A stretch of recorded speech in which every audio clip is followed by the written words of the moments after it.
Hello, guys, welcome back to my world of Instagram conversations. I hope you all are well and taking good care of yourself. Guys, today I'm back with another conversation. We are going to be talking with someone who's going to come on board and talk about the challenges, the fears, the effect of mental health on COVID 19 and pregnancy. Guys, let me bring on my guest tonight and we will start our conversation from there. Just waiting to connect with her and we will take it from there. Oh, just connecting with her, bringing her on board, and just waiting for her to join in.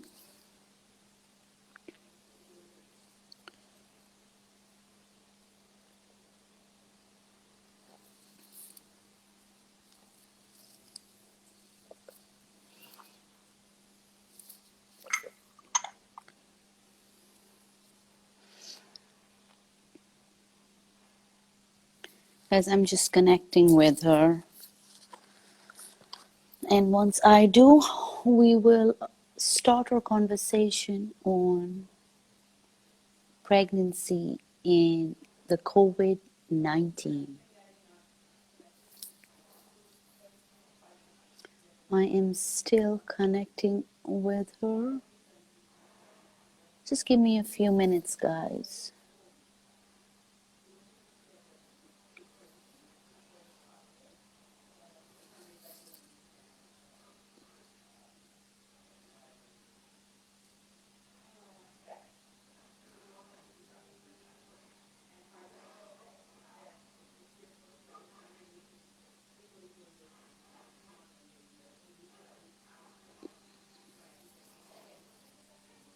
We are all set.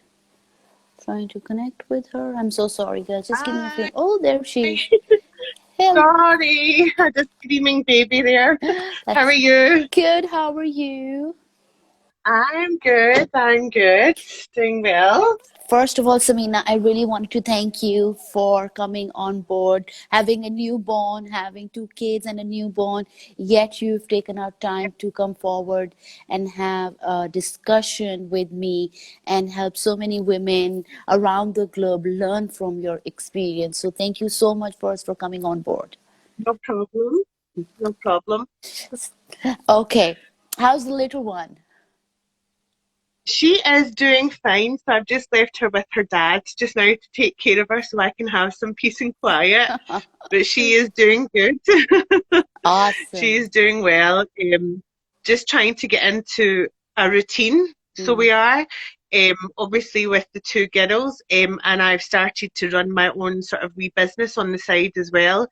And I'm studying so that I can go on to do teaching next year. So I've kind of got so many things going at the one time. So it's Wow. been really, really difficult. We have a Wonder Woman on board, guys. Look at her. She is Mhm. phenomenal. She's doing so many things at the same time. Uh, Samina, let's start our conversation. Tell me, was this pregnancy planned when the COVID happened, or did you get pregnant before the COVID came to your place? So I found out I was pregnant in February, so it happened before COVID. It was not planned at all because I am 40 now. Well, I was hitting 40 this year. And so I had my two children, and I thought, that's me. I'm done. I'm finished. No more. So this was a complete and utter surprise to find out that I was pregnant. But it was before COVID. So before COVID happened and hit Europe in the end of March, it was about the 23rd of March it hit. So it did. So yeah, it wasn't planned and it wasn't during COVID. All right. So so so so when you heard that oh COVID is and this all this, in the beginning there was so much of chaos and a lot of Mm. fear in the beginning, I remember. Uh, what were your how did you feel when you found out about this? And then, knowing that you were in your first trimester, how were you feeling at that time? So at the beginning, sorry, I have two girls that have just come in. Right, Yes. okay, go. Hey, hello. Okay, Hi. right, on you go. We're down the stairs, okay? Sorry. You're good. So, so, um, what do you call it? I was working at the time. COVID struck. Okay. Eva, can you close the door, please? And at that time, I was quite scared because you didn't know who it was affecting. You didn't know, sorry, Yeah, you're you okay. didn't know who it was affecting. You didn't know if it would affect me because I was pregnant. And at the time, I think I was only about 8 weeks pregnant when I discovered that. And I phoned up and I spoke to my midwife and I said, okay, this is the deal. I work for a charity. I work with the general public all the time. I work with school kids, high school age and young age. So what should I do? And they basically turned around and said it was my choice, but they don't know what the outcomes of this is, how bad it's going to be, whatever. But they suggested, and it was only a suggestion, that it would be advisable to tell your work because I work with the general public. So I thought about it and then I did. I told my work. So legally, I didn't really have to tell my work that I was pregnant until I'm 20 weeks. Mm. Um, so I told them because I was a bit fearful. I didn't know, how it would affect me. And I told them, and it wasn't really received as the best as I would have hoped it would have been, but that's a whole other story. Mm. And then a week after COVID hit in the UK, I got told to work from home. So that was okay. So I was working from home, but at the same time, my kids were home. My husband was in furlough. So it was like really, really difficult because you're trying to manage a house, you're trying to work 9 to 5, you're pregnant, your emotions are everywhere, you don't know what's going to happen, Mm. you can't see your family because we were restricted at seeing our family. There were so many different restrictions, all the shops were closed. So we were very much contained in our house. Mm. Which is a decent size, but it's hard for yourself and the kids. Your insanity goes away with you, especially when you're doing homeschooling. Mm. And that obviously went on for like 5 months.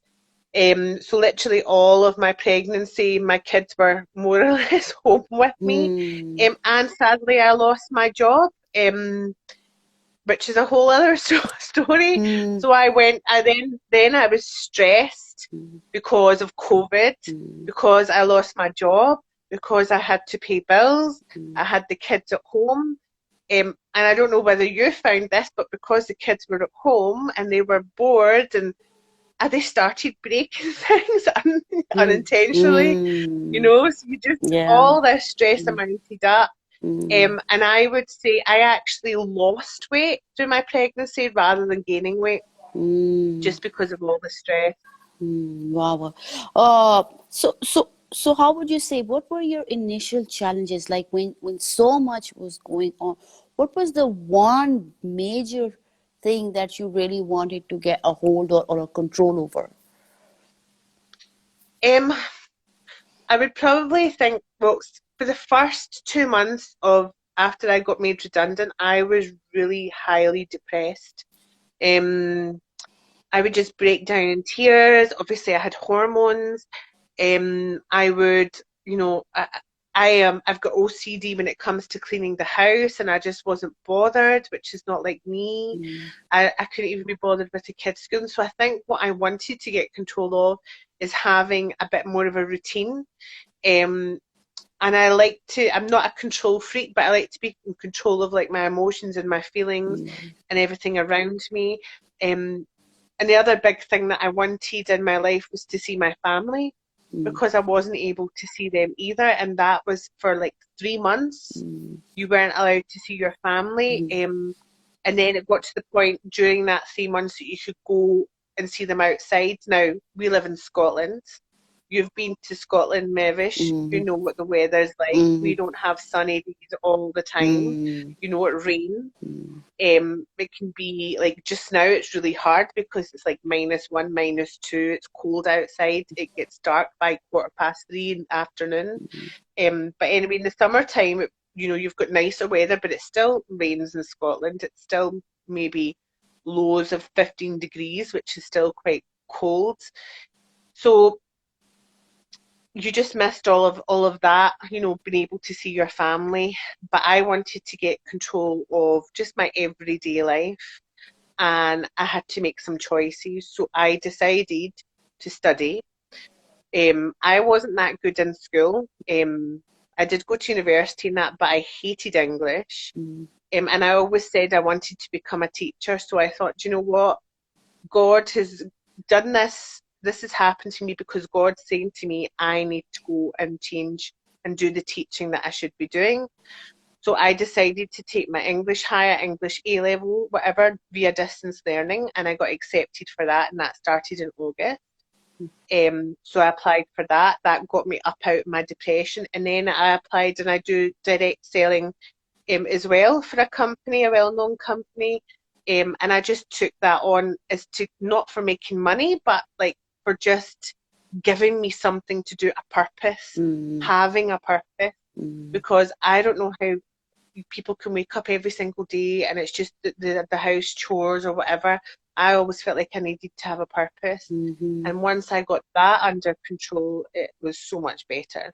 Absolutely, and I totally agree with you. I think even if it isn't COVID-19 for women, it's a lot of struggle when they're Mm, housewives. If they're just doing the daily chores, I see a lot of women they start to develop depression. I'm one of those. For mm, years, I wasn't working, and just being a housewife, I thought it was fulfilling, but it led me mm, into anxiety and depression, and to come to realize that no, I need a purpose. I need to wake up with a purpose, with a passion, that I continue. And it was amazing because my depression went without any medication.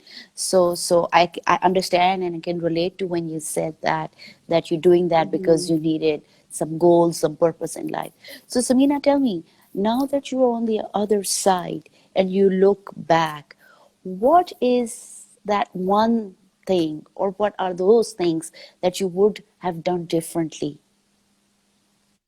Through my Yes, pregnancy, yes, your pregnancy.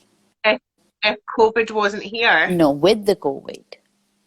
with the COVID, Mm-hmm. I would I would probably say I wish I hadn't ruined 2 months of feeling highly depressed.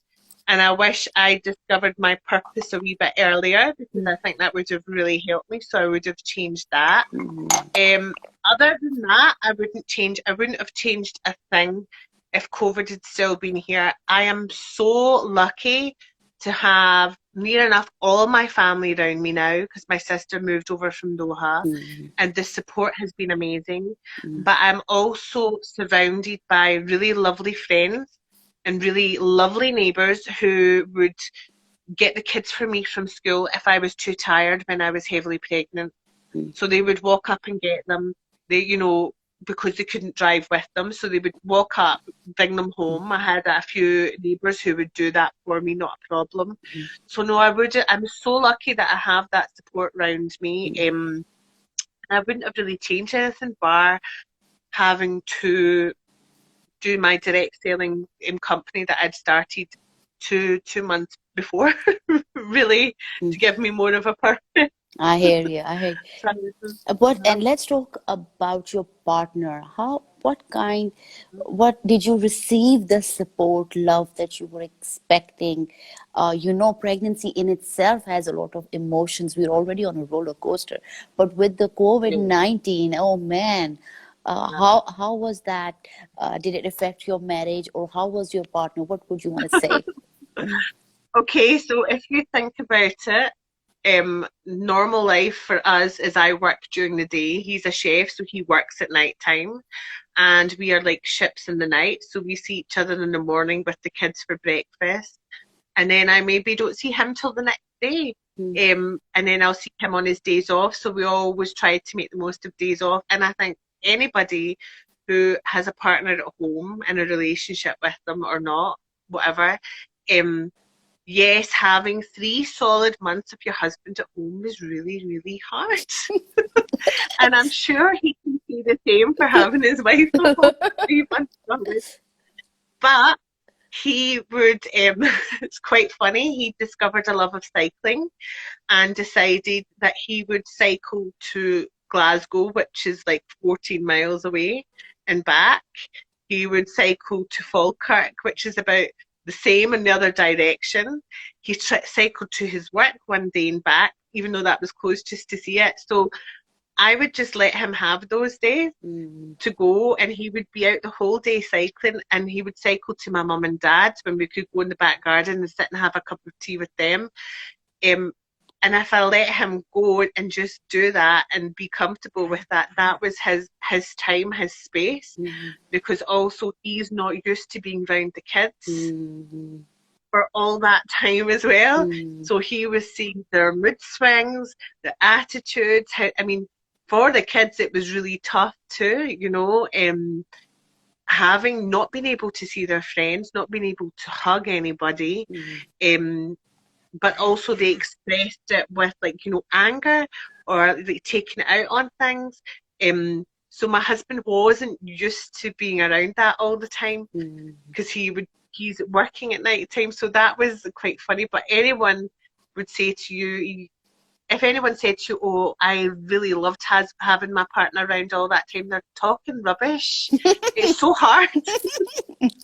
Uh, As much as I love him and he loves me, that has probably been the longest time we've been in the same place with each other. mm. Our whole married lives, our whole lives that we've been together. So, Wow. yeah. Wow. But I think just giving each other space and having that bit of time Mm. helped. Mm. He would let me once a week. I would plan to go to my friends because she was working from home, and I would meet her in her back garden, socially distancing, having a coffee, and I'd be away for 2 hours to talk to her to catch up because I needed my sanity, and his sanity was going out riding bikes. So that was it. Interesting. I hear you. So, Samina, I know that you said that's another topic, but I want you to shed some light on. You lost your job in COVID-19.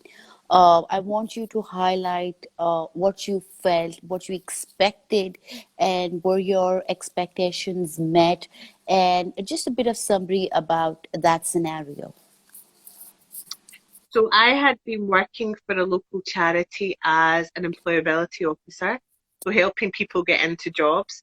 But also I was in a high school 1 day a week, and I was teaching kids who were of leaving age about life skills, so about how to manage money, how to deal with their emotions, how to apply for jobs, things that we never got taught in school, Mm, mm, to help them into the real world. mm, And then I started doing funding writing for the charity, so trying to, get funding to come into the charity. Um, I was never aware that I would have been losing my job ever because I have got trained up to become a food hygiene trainer, a first aid trainer, and a motivational goals trainer. So I never thought in a million years when somebody invests that much in you mm, that I would lose my job. And unfortunately, in April, just about 3.5 weeks after I told them I was pregnant, I got asked to come in to get spoken to about my job. And I was told that I was getting put on furlough, but I would be getting made redundant, and they didn't know when, but it would be soon, due to the fact that they didn't have any funding for me anymore. Now, I used to write the funding, so I knew what was coming in and what was coming out. mm, And unfortunately, it kind of went a wee bit sour. And I honestly thought if I wasn't pregnant, or if I hadn't told them I was pregnant, then I would still be in a job mm, of some form or being on furlough. mm. And then 3 weeks after being on furlough, they took me off of it. Now, I don't know if you know the furlough scheme in the UK, but No, I'm not basically aware the of it. furlough, Mm, you. So the furlough scheme in the UK was put into place because we have support from the government if you lose your job, and it's called universal credit. Okay. Um, and that was being saturated because so many people got made redundant at the beginning when Mm, everything closed. mm, So they put the furlough scheme in place so that companies, charities, whoever had employees could keep them, and the government paid 80% of their wages.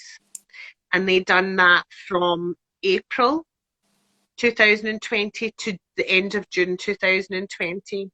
And it was to stop people getting made redundant. It was to stop universal credits from being saturated. okay. So every 3 weeks it would get reviewed by your employer, and it was up to your employer whether or not you stayed on that scheme. Um, but to be honest with you, I know a lot of small companies who re-employed people so that they could get 80% of their wages, and that was allowed. And my company decided for 3 weeks and then said, see you later, that's you made redundant. And they could have, legally, they could have kept me on till June. But I was told, they were told that they'd be lying to the government if they kept me in furlough. But I sought advice, and that wasn't true. So it's a bit sour, and it's Mm, unfortunately going to court mm, because I do believe that I was made redundant due to pregnancy. So we just have to wait and see. It's the first time I've ever done anything like this, but I feel still very, very strong about it. mm, Just the way things that were handled. So that was a major, major, major stress on me. mm, Um, Having to do that and then go through all the motions. I've studied employability law, so I have, and I've used it a lot through my job, so I do know the ins and outs of it. And yeah, I wasn't eating. I had to up my antidepressants while I was pregnant as well, the milligrams, and constantly in tears, not wanting to get out of bed. I just couldn't believe it was true. So that was an added stress onto COVID, and then having the kids at home and having to teach them, do homeschooling, and then having your partner at home that wanted to go away for cycles. So yeah, it was very, very tough. mm, And then the furlough scheme got extended, I think it was till the end of August. mm, And now it's been extended then it was extended till the end of October. mm, And now it's extended till the end of March next year. So, I mean, it is good for people who have been kept on because they're still getting a decent wage coming in. mm, But I had to go on to universal credits, which unfortunately, if you are married or you have a partner that makes a certain amount of money, you literally don't get any help. mm, So we don't get any help, which is a bit rubbish. And that is one of the other reasons I started my business, just to try and to help us along. But, mm, you know, God is great the way I see it. And, you survive it, you get on with it, you pull your purse strings a little bit tighter, you learn how to budget. That's part of my work that I done, so I know how to do that. But yeah, it was a very, mm. very stressful time. And while you say all that, I want you to do something. Once we finish our conversation, I want you to go back and see this conversation, and see it as not yourself, but just listening to two people talking, because then you would see what a phenomenal woman you are. You've been through so much in all those months, Uh, but you carried yourself with grace, and and mhm. and you're so strong, and you're so amazing. I mean, Oh, thank you. yeah, of course. We all need to applaud you, because you see, you got pregnant. It wasn't planned. The COVID-19 happened. You lost your job. Then came in the depression. And then having the kids at home wasn't easy. Then having a partner who needed his sanity. And you choosing all of them before you. Really, it makes me praise you so much. And Oh, thank you. absolutely, yes. Because you see, we go through so much and we don't realize it. And that's why I've said that Yeah. you should look at this video. You realize, like, yes, it was hell, but look at where you are, right? And Mhm. and and people need to appreciate each other, because I think one of the things we forget in the day-to-day life is that we forget to stop and appreciate a person. Oh my gosh, you've Yeah. been through so much. So virtual hugs for you. You're amazing. You're my Oh, thank hero. you. I look up to I you. think I think I think when you've gone through COVID and having a lockdown, I think everybody can relate to this, Mm, is your thoughts change of, what means the most to you in life. mm, So some people who I know who have been quite materialistic have realised, oh, wait a minute, my family actually counts first. mm, Um, I am very fortunate that as a family we are all very close, so we are all take care of each other. My mum and dad were in a vulnerable group, so my sister would always do their shopping for them. My husband always done their meat shopping for them or picked up prescriptions. We literally did not want them to leave the house, mm, because we didn't want them to get ill because they're in the vulnerable group. So we all helped each other. Um, when I was pregnant with the girls, as much as they couldn't really do anything, I got food parcels sent to me to help out. Um, so it's good to know, you realise who you're close to and who means the most to you through these times. mm, Definitely family comes first.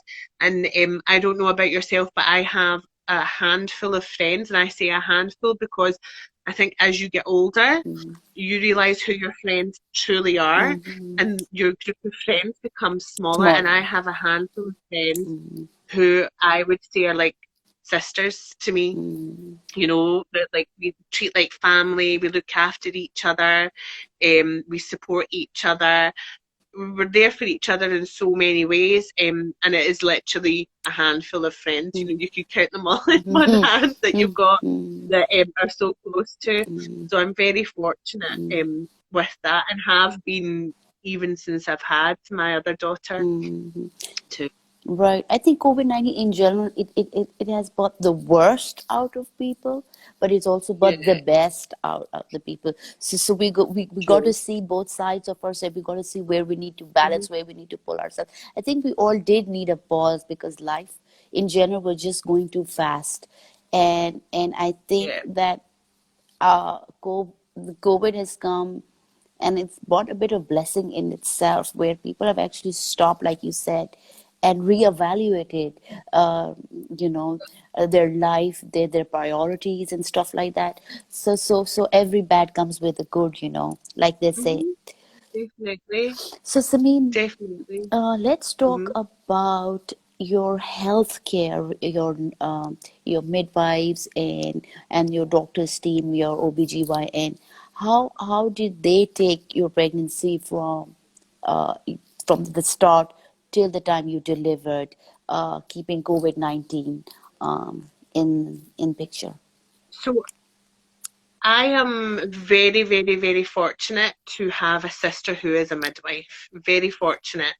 So I felt like I got first class attention when it came to so sorry, we have someone joining us here. So, yeah, from the very offset, I was lucky because I knew my midwife who was taking care of me on my weekly appointments, and she was amazing. She was so helpful, so kind. My consultant as well, who came in, was lovely. There's been, honey, you can't. Sorry, It's sorry. all right. It's all Um, right. this is what happens when you're a mother. So, she was great. I used to go in there and I used to be in tears because I was just so upset with everything that was going on, and it was like an offload. I could speak to them about stuff. They would help me out about with anything, any questions, any queries. Now this is my third time of having a baby, so Mm. you kind of understand the emotions and what's going on. I had sorry, one second, sweetheart. Can you go downstairs and make that, please? So I had I I was overweight already when I had this baby. So when I got weighed, I got told, please don't put on any weight. I've always been healthy, so I made sure I upped my walking during COVID.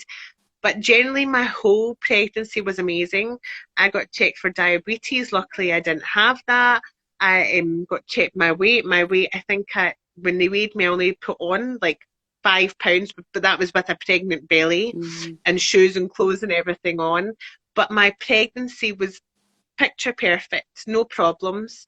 Just in the end, it got harder for me to walk mm, because I have a hip problem. mm, Um, but that and my midwives were amazing.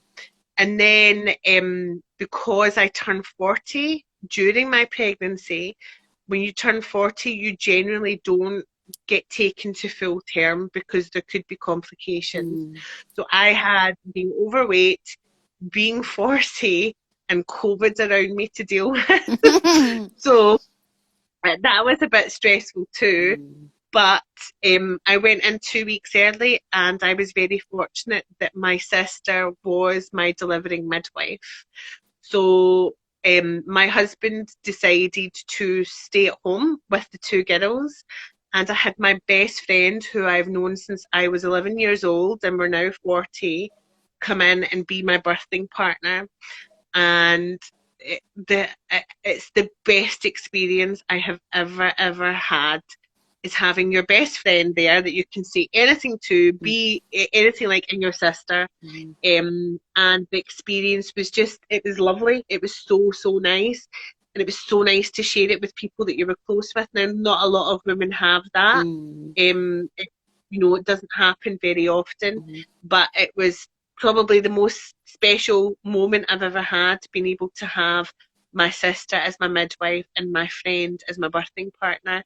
And it went smoothly. It went like clockwork. I got induced, and that was really painful, but that's pregnancy. yeah. Then, Mm, then my sister was in to deliver me, and yeah, it was perfect. And the labour went amazingly well. I think I was in labour for all of maybe 4 or 5 hours, mm, and then I had her. And she was healthy, absolutely healthy. She was 8 pounds, 4 ounces. Yeah, and she done really well and was very chilled out and quiet. And then the next thing you know, you're out after 24 hours all of right. having her. So Wow, yeah, wow. it was all really good. Yeah, here, yeah. So how would you say, like, you had two other kids as well? Mhm. What how would you differentiate your normal pregnancies with the COVID pregnancy? Um, so with your normal pregnancy, you would have two birthing partners coming in with you during labour. You can have up to two. With COVID, you had one, and while I was getting induced, which I have been induced at the time of labour before to help the labour along, but this was completely induced from the beginning. Um, I was all myself. So my birthing partner could only stay till I think it was 9 o'clock in the evening, and then they had to go, 9 or 10, and then they had to go, and then you were by yourself that whole time. And that can be, I mean, the midwives were fantastic. They came in, they helped you with any pain relief or anything, but that is probably really hard Mm, because you are by yourself. And then the next time you see your birthing partner is at 11 o'clock in the morning, or if you go into labour.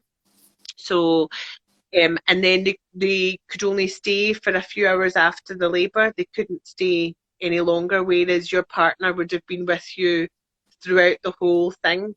So mm, that was very lonely and very difficult. mm, Being induced is unfortunately not very nice. It makes your labour come on stronger and faster and quicker. mm, So yeah, I was in a lot of pain. mm. Um, but apart from that, I would say everything else, the difference is that is the only difference you have is your birthing partners not being able to stay in, and you're not being able to have more than one. You only had to have the one. Right, right. So how is life with the newborn, and still the COVID being on the rise? How is life for you guys now? As much as you love having a newborn, it has its upsides and downsides with COVID. Mm, So I would say the upside is you have a bit more family time.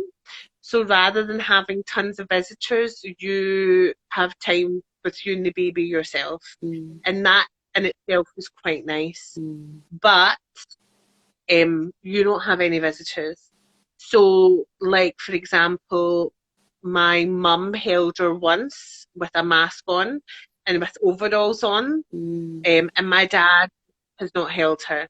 mm, Um, my sister obviously held her when she was a midwife in there, and nobody else has held her. So you feel like, they're missing out. They're missing out in your family. Um, my nieces and nephews who are so eager to touch her, give her a hug, see her. They can't see her. They can see her from the window. They can see her from a distance. mm, So that in itself can be really, really hard. mm, Um, unless I went out for a walk. But now Scotland has been, I'm in level 4, which is one of the highest levels. And I live in Eastern Bartonshire, and the rest of my family live in a different council. They live in North Lanarkshire, and I'm not allowed to go there. oh, So I'm not, no, so I'm not even allowed to go across there unless it's for essential food shopping, or if I was like caring for my mum and dad, doing grocery shopping for them. And just likewise, they're not allowed to be here. And that ends on the 11th of December.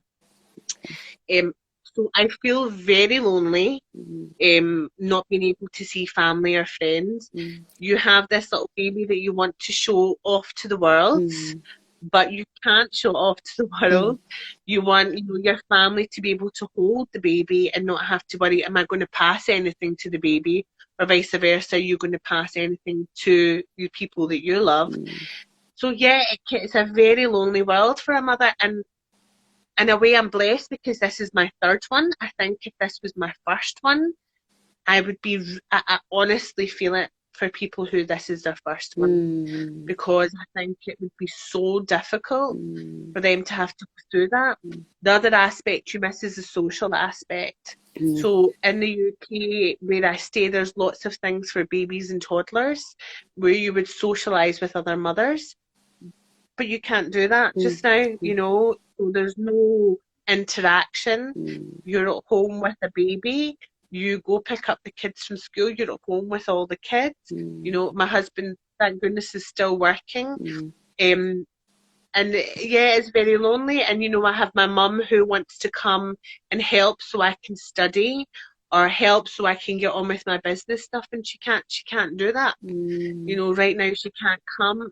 Scotland, it's winter time now. mm, It's dark by about quarter past, 3:30 in the afternoon, and that is until about 8 o'clock in the morning the next morning. So you only have sunlight from 8 till about 3:30. So mm. it's Already what, depressing. 7 hours of the day.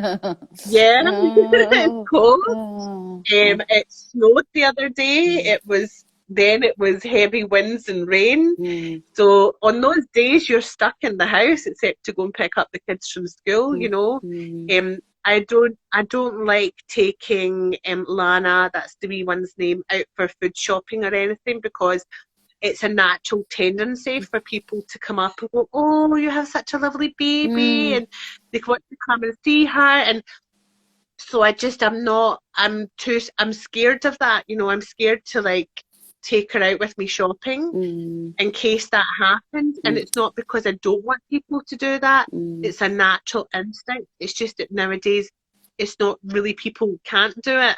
But mm, they still will do it because it's natural. mm, When you see a wee baby, you want to come and say, oh, she's gorgeous. mm, How many weeks is she? And mm, ask you questions. So I tend to like have to plan my week of when I'm going shopping if my husband's home. So I get up early in the morning, drop the kids from school, do my shopping, well before my husband goes to work. So it's a lot of restrictions. But mm, the biggest thing I miss is family. mm, And my family absolutely. being able to, one, they're dying to help. Mm, My sister said the other day, so if I said to you, can I keep, Lana overnight? Would you let me do it if it mm. wasn't COVID? And I said, of course I would. That would be fine. You Yeah. know. So yeah, you do miss it. Mm.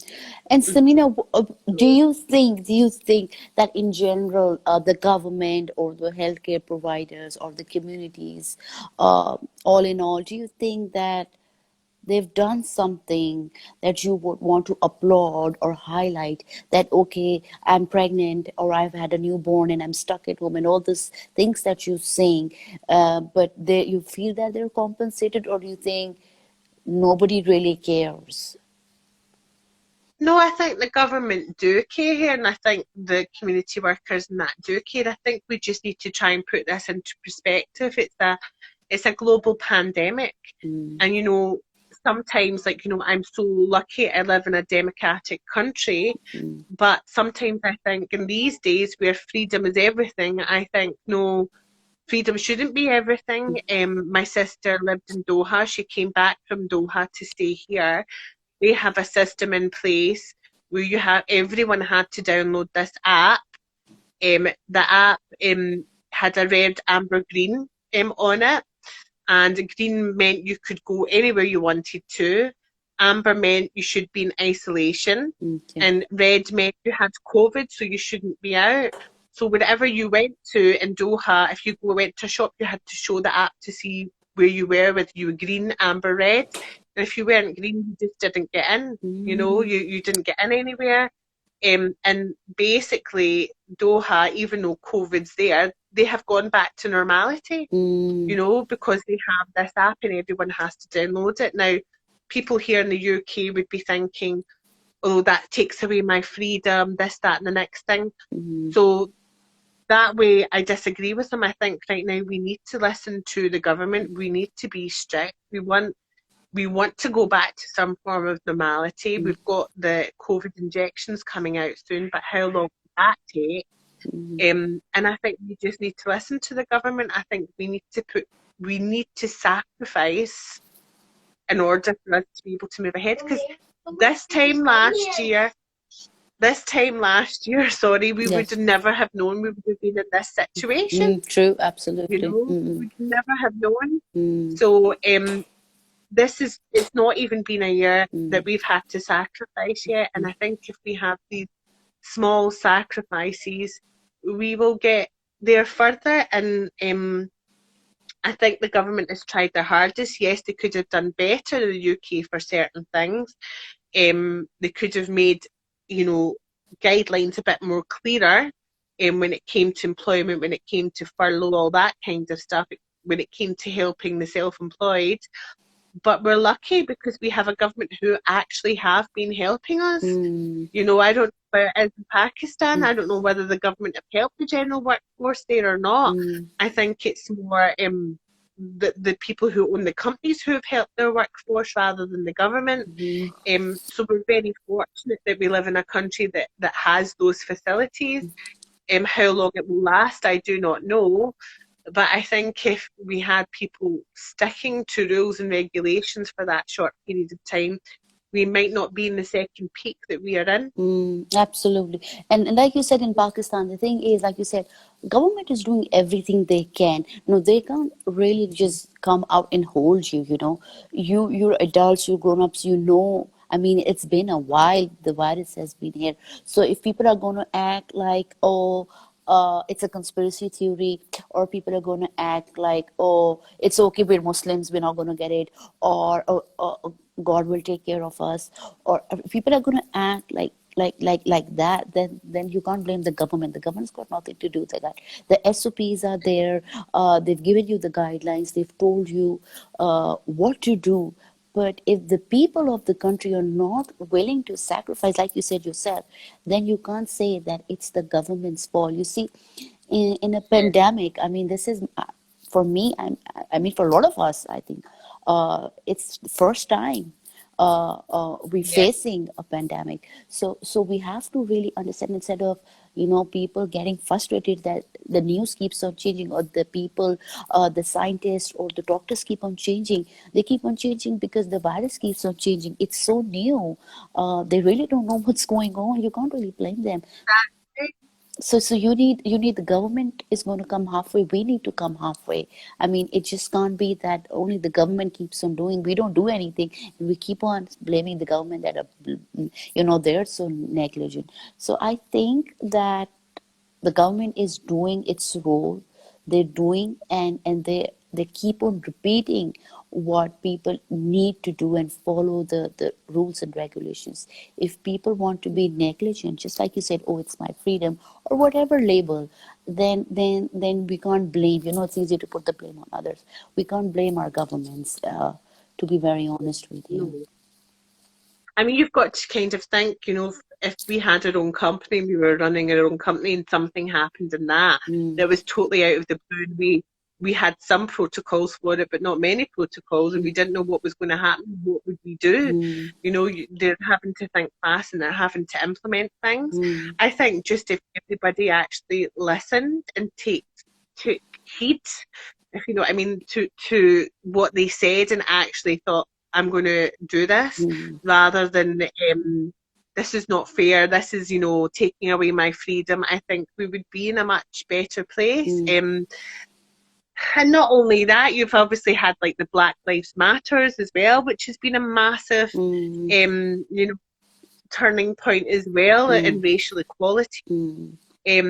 So this year has been a very eye-opening year, I think, more than anything else. Absolutely. Um, but it's also been a year of evaluation, and that's the way I've seen it. So you always have to take the bad with the good, or the good with the bad. Mm, So I lost my job, mm, but I gained a baby, I gained another daughter. mm, I gained that, I need to find a job that's more stable for me, and I've always wanted to do teaching, so why not go for it? mhm, I'm 40 now, I'm not going to get any younger. mm, Um, so just go for it and see where it takes you. mm, Um, all my family, are in good health, thank goodness. But I also feel when it comes to COVID is I will do the best I can to stick with the guidelines and keep myself safe. mm. But there's still a possibility that I could get it, Absolutely, yes. you Mm-hmm. on any shape or form. As Mm, much as I try and help and manage myself and wash my hands and disinfect and, everything like that, I could still get it. And I mm, just have to cross that bridge when it comes to it. mm, mm, Keep in good health, keep fit. mm. I lost, I think after I had my baby, I lost 21 pounds in weight. So nearly 2 stone in weight Wow. I lost. Mm, Whereas usually people gain weight after having their mhm, baby, mhm, like they've had the baby, they've gained baby weight. I actually lost nearly 2 stone in weight. And that was due to all the stress that I had been through. mm, So I was very, very shocked. And luckily I've managed to keep that off, mm, and I'm trying to lose even more weight to keep myself mm, healthy. Um, but yeah, I think we've all got to speculate that any one of us could get it, even if we do try our best, yes. to avoid busy places, Mm, wear our face covering, mm, sanitize our hands, clean our surfaces constantly. My girls come in from school and they're not allowed to touch anything until they get changed out their school clothes and wash their hands and everything like that. I have a small child in the house, and as I said to you before, I don't want to go out food shopping with her. mm, My other two girls are not allowed to touch her if they're in their school uniform mm, until they come home and get changed. And I think for them, life has changed a lot.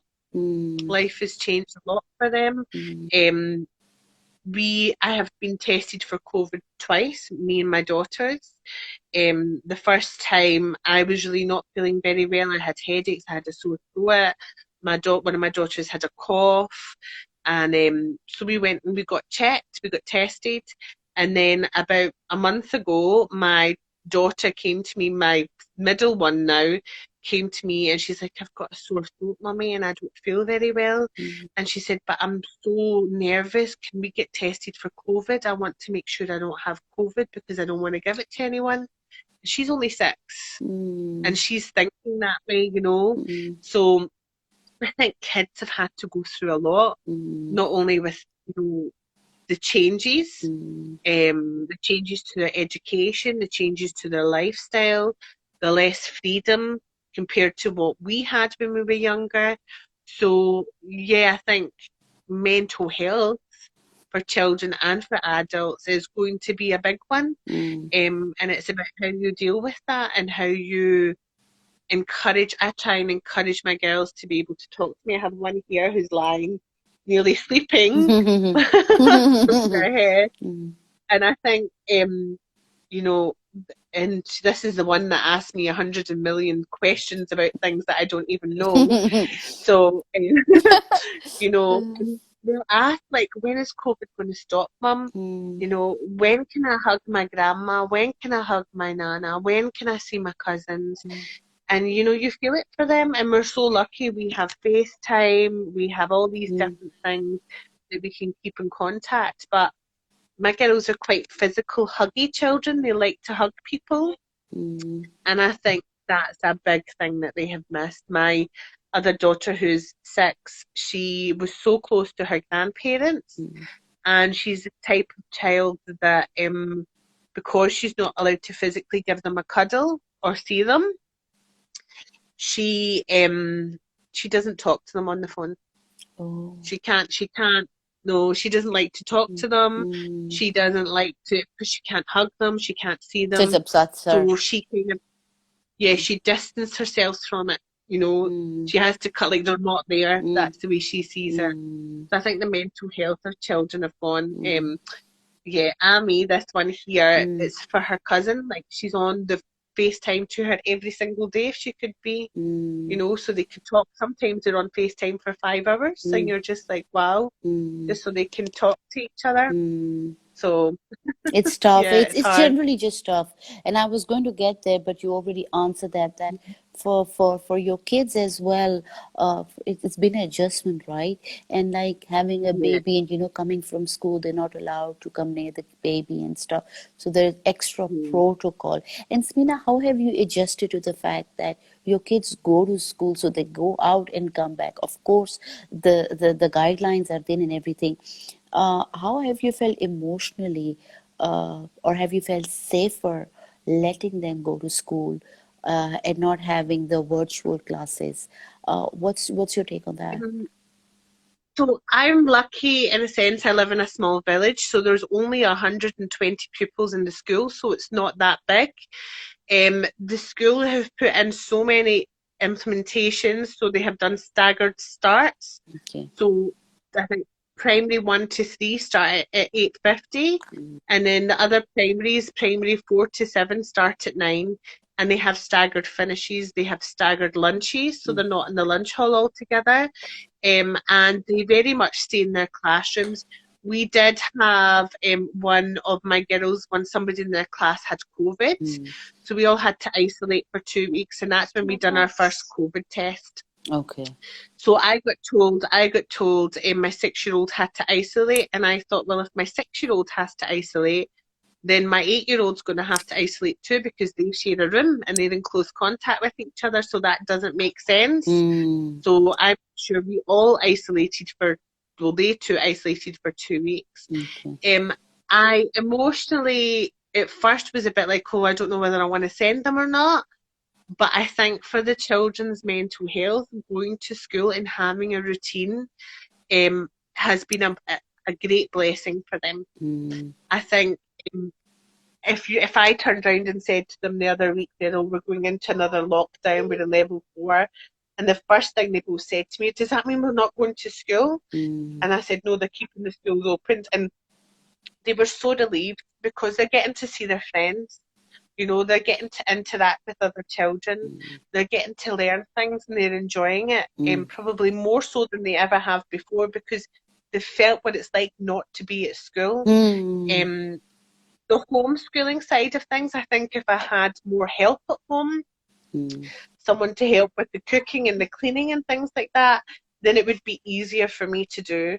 But mm, when you have a baby, you have kids, you have a home, you have cooking, you have ironing, you have washing, you have a business, you're studying, dealing with all of that at the same time and doing homeschooling, what I found was we were fighting all the time.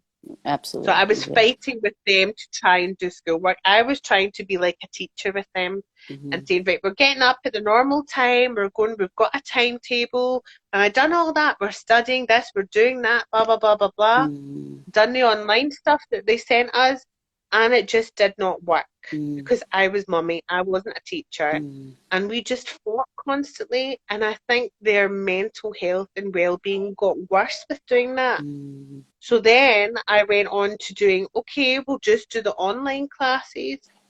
To it got to the point where, do you know what? you're so young, this is not going to affect you. You're going to pick up stuff anyway. mm, So let's learn how to cook.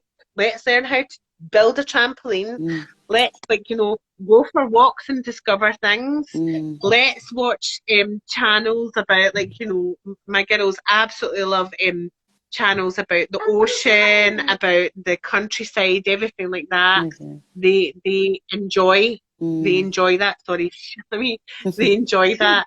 mm, So they learn a lot more from that. mm, And I just thought, for peace of mind mm, and for us to have a more harmonious mental health in the house, mm, we just go with the flow. mm, But I don't think I could have done that for a full year. I don't think I could have homeschooled for a full year. So mm. I'm glad they go to school, and I'm sure they're glad they go to school because we have a bit of time away from each other. I like that. You see, it's so good to have these conversations. Sometimes you just get clouded in your own judgment or your decisions, whatever.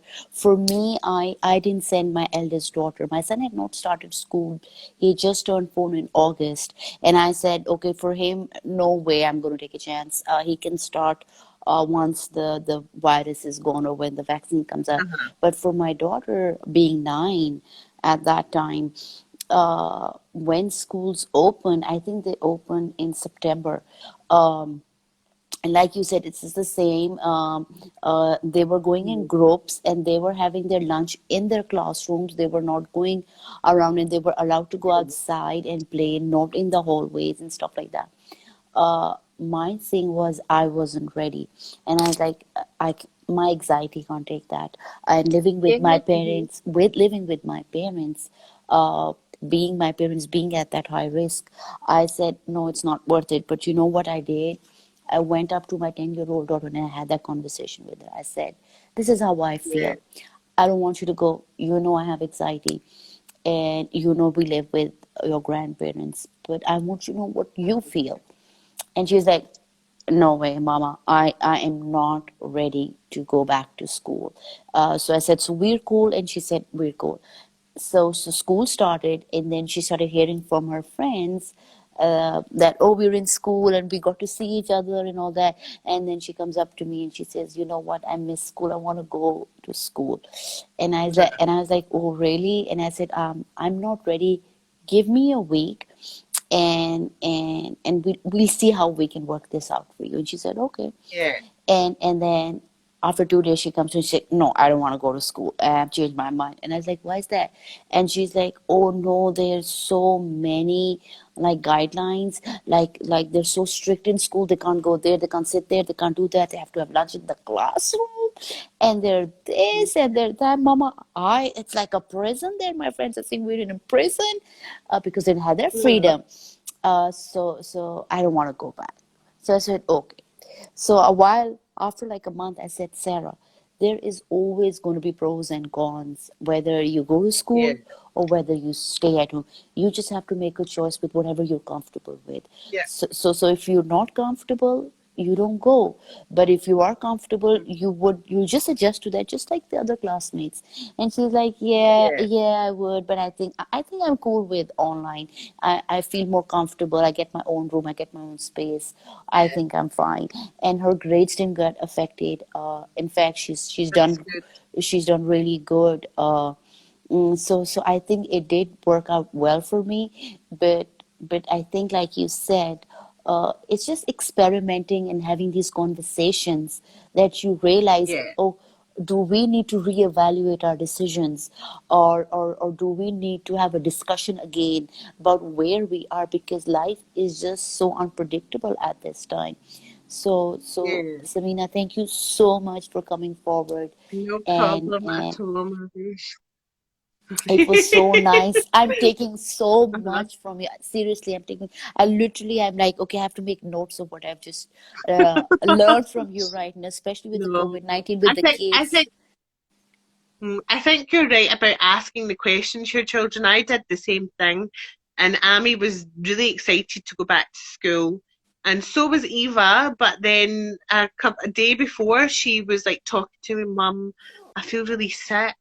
I don't know how I feel about going back to school, blah, blah, blah. She was so nervous and so anxious about it. And Amy was too. And the day that they went back to school, the first day, I could see in their faces, they were so anxious, but they went and they came back and, oh, I seen this person, I seen that person. I was so happy. And I honestly think if I had more, like if I was like you living with my parents, or I had someone in the house to help me, then I don't think I would have sent them back straight away. I think I would have done it from home. But I think for their sanity and my own sanity now, I'm Yes. glad they did go back.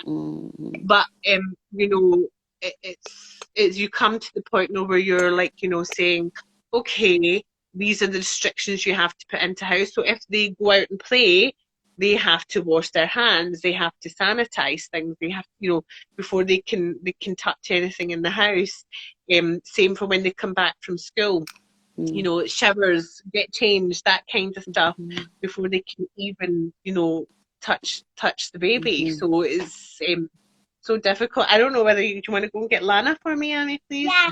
I'll introduce you to Lana. Yes, yeah, She's awake. that will be great. I know.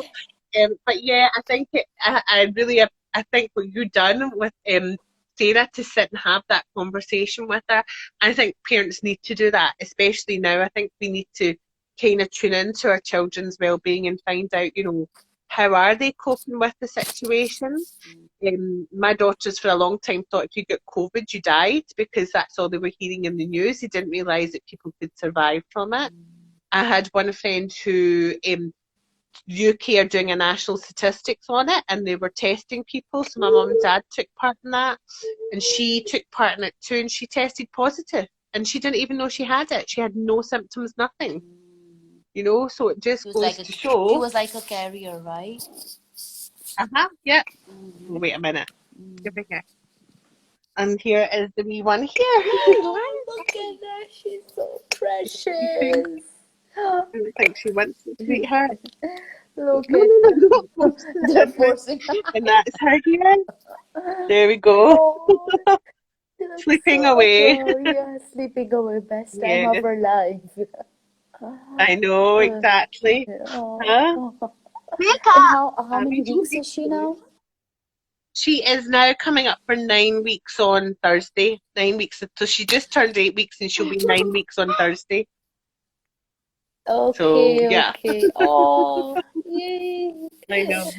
Thank you Sleeping so away here. much, Mina, for coming No worries, and Mommy. Thank you.